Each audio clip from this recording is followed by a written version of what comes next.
માતૃરક્ષા ન્યૂઝમાં આપ સૌનું હાર્દિક સ્વાગત છે। ગંગા સાતમના પવિત્ર દિવસે રવિવારે વડોદરા જિલ્લાના પાત્ર તાલુકાના ડબકા ગામે લોકમાતા તરીકે પૂજનીય પવિત્ર મહીસાગર નદીને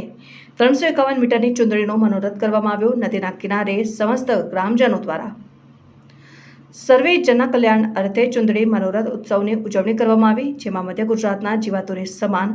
મહીસાગર નદીના એક કિનારેથી સામે બીજા કિનારા સુધી 351 મીટરની ચુંદડી માતાજીને અર્પણ કરવામાં આવી હતી। સમસ્ત ગ્રામજનો દ્વારા વાસ્તિક હસ્તે સમગ્ર ડબકા ગામમાં હર્ષોલ્લાસ સાથે માતાજીની પાલખી અને માતાજી સ્વરૂપે ચુંદડી સાથે શોભાયાત્રા ફેરવવામાં આવી। બ્રાહ્મણો દ્વારા વૈદિક મંત્રોચ્ચાર સાથે ઘી, સવા મણ દૂધ અને સાકરનો મહીસાગર નદીના જળમાં અભિષેક કરવામાં આવ્યો। આ ઉત્સવમાં વિશેષ પાત્ર તાલુકાના ધારાસભ્ય શ્રી ચૈતન્યસિંહ ઝાલા પણ હાજર રહી સૌ ગ્રામજનો સાથે અભિષેક અને મહાઆરતીનો લાવો લીધો હતો। વિશેષ ઉપસ્થિતિમાં વડુ જિલ્લા પંચાયત સદસ્ય અર્જુનસિંહ પઢિયાર, પ્રવીણસિંહ સિંધા, પુષ્પરાજસિંહ પઢિયાર, સુરેશભાઈ ગોરિયાદ, કૈલાસબેન જાદવ, પ્રદીપસિંહ જાદવ, ડબકા ગામના માજી સરપંચ મહેશભાઈ જાદવ સાથે સાગર ભારતી સીમા જાગરણ મંચની ટીમ, લોમેશભાઈ બ્રહ્મભટ્ટ, રવિન્દ્રભાઈ પટેલ, અલ્પેશ રાણા, નિલેશ જાદવ સાથે સમગ્ર ગામમાંથી અને આજુબાજુના ગામોમાંથી માતાઓ, બહેનો, વડીલો અને નાના ભૂલકાઓ બહોળી સંખ્યામાં ઉત્સાહભેર જોડાઈને આ ઉત્સવને મનાવ્યો હતો। ઉત્સવના અંતમાં ગ્રામજનો દ્વારા નદીમાં દીવડા તરવા મૂકીને સર્વે જનના કલ્યાણ માટે મંગલમય પ્રાર્થના કરવામાં આવી। માજી સરપંચ મહેશભાઈ જાદવના જણાવ્યા મુજબ મધ્ય ગુજરાતની જીવાતુરી સમાન મહીસાગર નદીને કિનારાના લોકો માતા તરીકે પૂજે છે અને છેલ્લા 7 વર્ષથી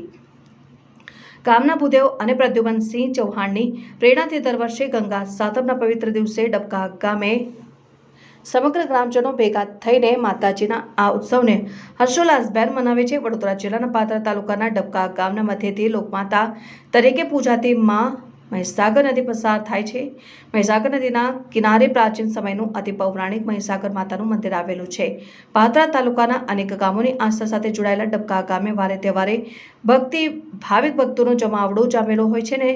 દર રવિવાર, મંગળવાર અને પૂર્ણિમા તથા અમાસના દિવસે ભાવિક ભક્તો મહીસાગર નદીમાં સ્નાન કરીને પવિત્રતા અનુભવે છે અને ડબકા ગામે દર વર્ષની જેમ આ વર્ષે પણ વૈશાખ સુદ સાતમ એટલે કે ગંગા સાતમના પવિત્ર દિવસે મહીસાગર નદીના કિનારે ચુંદડી મનોરથ ઉત્સવ યોજાયો હતો અને મહીસાગર માતાજીને એક કિનારેથી સામે પાર બીજા કિનારા સુધી 351 મીટર લાંબી ચુંદડી અર્પણ કરવામાં આવી હતી ને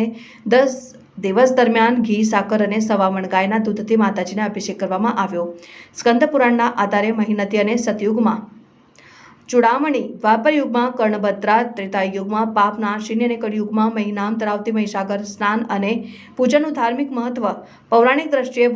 ખૂબ મહત્વનું છે। મધ્ય ગુજરાતના જીવાતુરી સમાન મહીસાગર નદીએ કિનારે વસતા લોકો માટે પીવા માટેના પાણીનો મુખ્ય સ્ત્રોત છે તથા પશુઓ માટે અને ઘર વપરાશ માટે વાપરવાના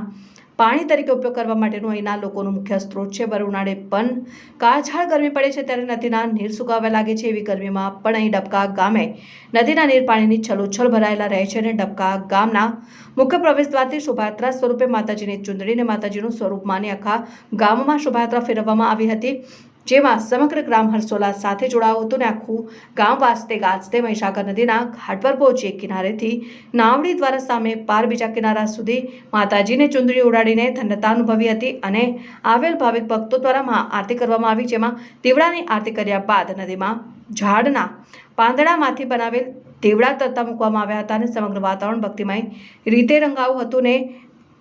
મહીસાગરના જયઘોષથી ગુંજી ઉઠ્યું હતું। ગામના માજી સરપંચ મહેશભાઈ જાદવે જણાવ્યું હતું કે સ્કંદ પુરાણ અને દંતકથાઓના આધારે આજે ગંગાજીનું પૃથ્વી પર અવતરણ થયું અને જેથી આજનો દિવસ ગંગા સાતમ તરીકે ઉજવાય છે। પૌરાણિક સમયમાં રાજા મહારાજાઓ આ રીતે માતાજીને ચુંદડી અર્પણ કરી પ્રજાના કલ્યાણની કામના કરતા અને જે પ્રથા છેલ્લા 7 વર્ષથી અમે જાળવી રાખી છે તે પ્રસંગ અમારા ગામ અને આજુબાજુના ગ્રામજનો માટે એક ઉત્સવ બની ગયો છે।